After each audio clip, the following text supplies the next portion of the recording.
ഇതെന്ന് പറയുകയും ഇപ്പോൾ അവരെ ക്ഷണിച്ചു കൊണ്ടുവന്ന് ഇത്തരം കാര്യങ്ങൾ ഇടപെടുത്തുകയും ചെയ്തു കഴിഞ്ഞാൽ നാളെ മുതൽ അവരാണ് ഇവിടുത്തെ പ്രതിനിധികൾ. ആരെയാണ് ഇവർ പ്രതിനിധീകരിക്കുന്നത്? ഞാൻ ചോദിക്കുന്നത്, ഇവിടുത്തെ 140 MLA-മാർ പ്രതിനിധീകരിക്കാത്ത ഏത് വിഭാഗത്തെയാണ് ഇവർ പ്രതിനിധീകരിക്കുന്നത്?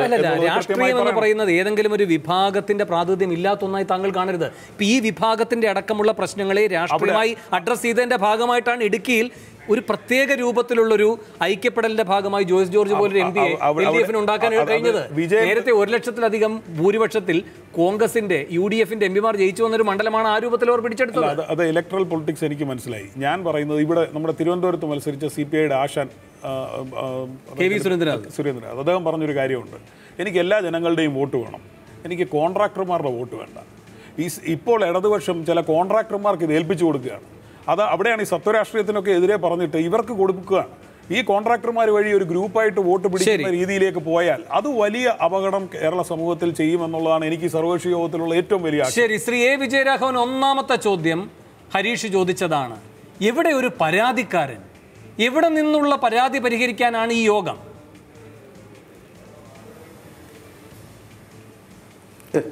ഇവിടെ ഇത് പരാതി പരിഹരിക്കലല്ല, നമ്മളൊരു വിഷയം പരിഹരിക്കലാണ്. ഒരു വിഷയം പരിഹരിക്കുമ്പോൾ സ്വാഭാവികമായും അതിൽ ഒരുപാട് വിഷയങ്ങൾ അതിൻ്റെ കെട്ടുപിണഞ്ഞ് കിടക്കുന്ന ഒന്നാണ്. നമ്മൾ കണ്ടല്ലോ ഈ ഇഷ്യൂല് ഇപ്പോൾ എന്തെല്ലാം നടന്നു. ഇപ്പോൾ ഇതുമായിട്ട് ബന്ധപ്പെടുത്തി നടന്നു നമ്മൾ കണ്ടു. എന്തെല്ലാം തരം സമരങ്ങൾ, എന്തെല്ലാം തരം പ്രതിഷേധങ്ങൾ. നമ്മൾ സാധാരണ ഒരു നിയമം നടപ്പിലാക്കുന്നത് പോലെയാണോ മൂന്നാറിൽ വരുമ്പോൾ ഉണ്ടാവുന്നത്? അല്ല. ഇതുപയോഗിച്ച് മൂന്നാർ ഉപയോഗിച്ച് കേരളത്തിലെ ഇടതുപക്ഷ ജനാധിപത്യ മുന്നണി ഗവൺമെൻറ്റിനെ ഒന്ന് അപകീർത്തിപ്പെടുത്താമോ, മുഖ്യമന്ത്രിയെ ഒന്ന് മോശക്കാരനാക്കാമോ, ഇതൊക്കെയുള്ള ഇതുപയോഗിച്ചുള്ള പലതും പരിശ്രമിക്കുന്നുണ്ട്. അങ്ങനെയാണ് ഇത് പോണത്. അപ്പോൾ നമ്മളിത് ഞാൻ നേരത്തെ പറഞ്ഞ പോലെ ഋജുവായിട്ടല്ല ഇത് പോണത്, ഒരല്പം വളഞ്ഞു തിരിഞ്ഞാണ് പോയിക്കൊണ്ടിരിക്കുന്നത്. അപ്പോൾ സ്വാഭാവികമായൊരു കാര്യം എന്താ, നമുക്ക് ഈ പ്രശ്നം നിങ്ങൾക്ക് സർക്കാരുമായി ബന്ധപ്പെട്ട ആശങ്കയാണുള്ളത് എങ്കിൽ ശ്രീ വിജയരാഘവൻ 2 ഉദാഹരണങ്ങൾ പറയാം. ഒന്ന്, നിങ്ങൾ പ്രതിപക്ഷത്തായിരിക്കുമ്പോൾ നികൃഷ്ടജീവി പ്രയോഗിച്ചപ്പോഴും ഈ പറയുന്ന മത്തായി ചാക്കോയുടെ അഭാവത്തിലുണ്ടായ ഉപതെരഞ്ഞെടുപ്പിൽ നിങ്ങൾ ജയിച്ചു. ഇനി ഈ പറയുന്ന മൂന്നാർ ദൗത്യം, ഒന്നാം ദൗത്യത്തിൻ്റെ അവസ്ഥ തന്നെ എടുക്കൂ. അത് തട്ടി നിന്നുവെങ്കിൽ പോലും പിന്നീട് അവിടെ VS വരാതെ പോലും അവിടുത്തെ വല്ലാത്ത മൃഗീയമായ ഭൂരിപക്ഷമാണ് നിങ്ങൾക്ക് കിട്ടിയത് നിയമസഭയിലേക്ക്. പിന്നെ എന്തിനാണ് ഈ ആശങ്ക? നിങ്ങളെ സംബന്ധിച്ച് ഏറ്റവും ആത്മവിശ്വാസത്തോടെ എന്തെങ്കിലും ചെയ്യാൻ കഴിയുന്ന ഒരു മേഖലയല്ലേ ഇടുക്കി? അങ്ങനെ നമ്മളിത് വെച്ച് കളിക്കാനുള്ള സംഗതിയൊന്നുമില്ല. നമുക്ക് കുറച്ച് ആത്മവിശ്വാസം കൂടിയിട്ടുണ്ട്, അതുകൊണ്ട് എന്തും ചെയ്യാം, അങ്ങനെ എടുക്കാൻ പറ്റും. നമുക്ക് ഭൂരിപക്ഷം അധികമുണ്ട്, അതുകൊണ്ട് എന്തും ചെയ്യാൻ പറ്റും.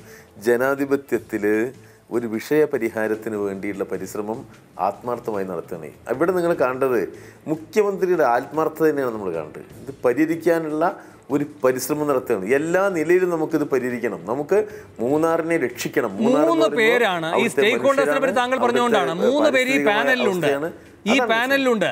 ഇവിടെ പരിസ്ഥിതി പ്രവർത്തകൻ എന്ന നിലയിൽ ഹരീഷിന് ഇതിലൊരു സ്റ്റേക്ക് ഉണ്ടല്ലോ. ഹരീഷ് പറയുകയാണ്, ഒരു നിയമമുണ്ട്, അത് നടപ്പാക്കൂ. കോടതികൾ പൂർണ്ണമായ അംഗീകാരം നൽകിയിരിക്കുകയാണ്. ഇതിന് കയ്യേറ്റക്കാരെ ഒഴിപ്പിക്കാനാണെങ്കിൽ അത് നിർവഹിക്കൂ.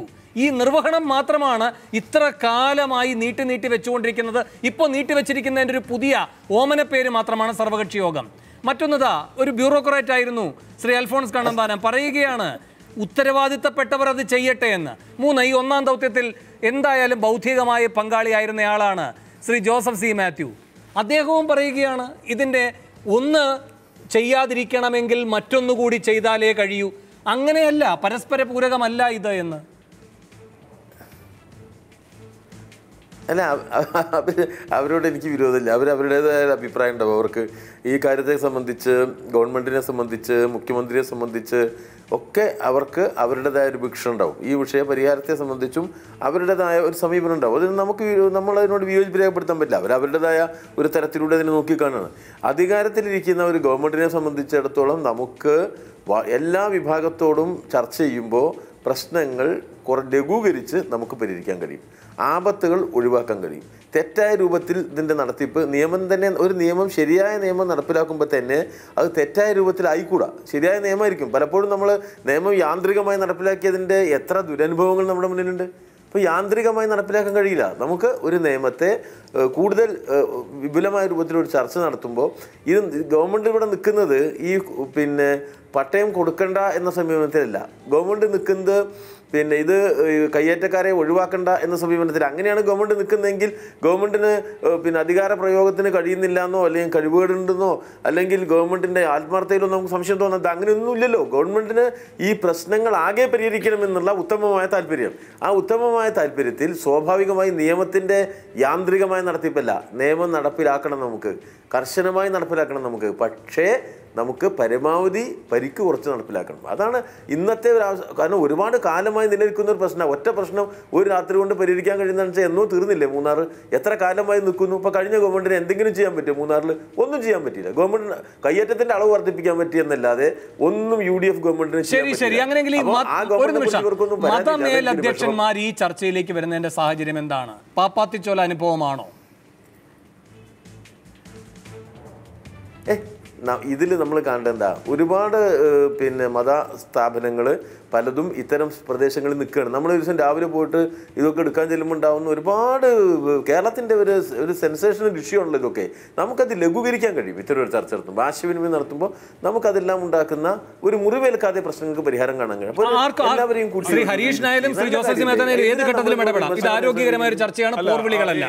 എനിക്ക് ശ്രീ വിജയരാഘവനോട് ചോദിക്കാനുള്ള ഒരു സംശയം, അങ്ങനെയാണെങ്കിൽ ഹിന്ദു മതത്തെ ആര് പ്രതിനിധീകരിക്കും? ശ്രീ കുമ്മനം രാജശേഖരനായിരിക്കുമോ? ആരായിരിക്കും പ്രതിനിധീകരിക്കുക? ശ്രീ വിജയരാഘവൻ, അത് തർക്കശാസ്ത്രപരമായ ചോദ്യമാണ്, വസ്തുനിഷ്ഠയുമായി ബന്ധപ്പെട്ടതല്ല. നമ്മൾ ഈ കണ്ടത് തർക്കിക്കാൻ വേണമെങ്കിൽ ഞാനൊരു 4 തർക്കം അങ്ങോട്ട് പറയാം. ഹിന്ദുമതത്തെ ആര് പ്രതിനിധീകരിക്കും? ശരിക്കോ യക്കോബായ സഭ വരുമോ മറ്റേ സഭ വരുമോ? എന്താ അർത്ഥം? അല്ല, ഇവിടെ ക്രിസ്ത്യാനി ആരാ പ്രതിനിധീകരിക്കും? ഒരു സഭ അല്ല, മതമേലധ്യക്ഷന്മാരെന്ന് പറയുമ്പോൾ കൃത്യമായും അത് ക്രിസ്തീയ സഭയെ തന്നെയാണ് ഉദ്ദേശിക്കുന്നത്. അങ്ങനെ അല്ലാത്ത വിവിധ സാമുദായിക വിഭാഗങ്ങളുടെ ഒക്കെ പ്രതിനിധികൾ വരുന്നുണ്ടോ? ഇത് ഈ ചെറുകോൽപ്പുഴയൊക്കെ പോലെ സർവ്വമത സമ്മേളനത്തിന്റെ സ്വഭാവം കൂടെ ഉള്ളതാണോ?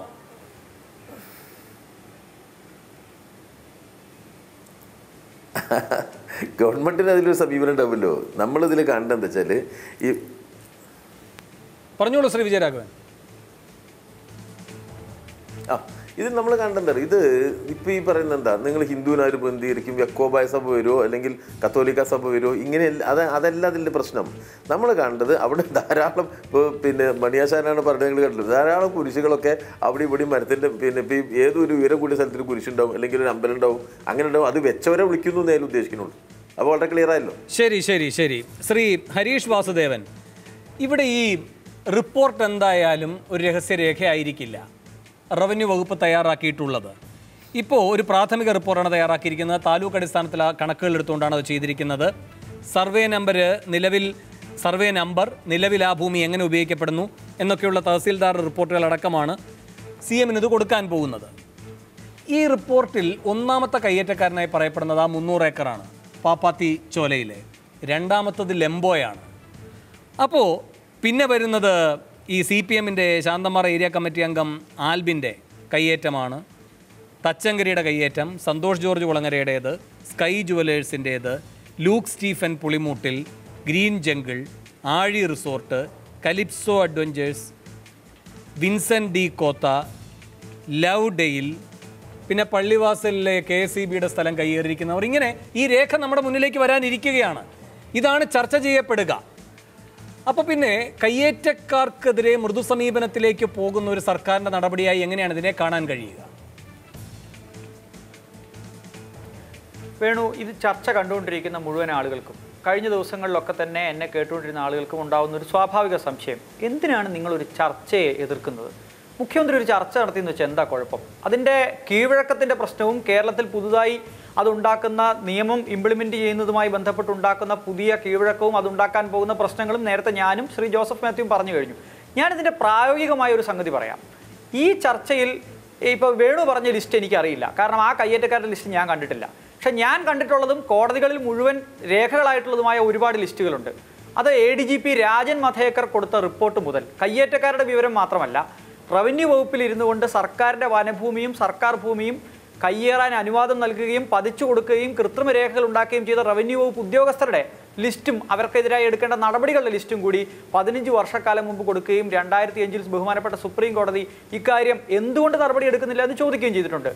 ശ്രീ പിണറായി വിജയൻ സർക്കാരിന് 1 വർഷം പിന്നിട്ടല്ലോ, ഇനിയും സമയമുണ്ടല്ലോ. ചർച്ചയില്ലാതെ അതിനകത്ത് നടപടിയെടുക്കാമല്ലോ. 2, നിവേദിത പി ഹരൻ കമ്മിറ്റിയുടെ റിപ്പോർട്ട് വന്നു, സജിത് ബാബു കമ്മിറ്റിയുടെ റിപ്പോർട്ട് വന്നു.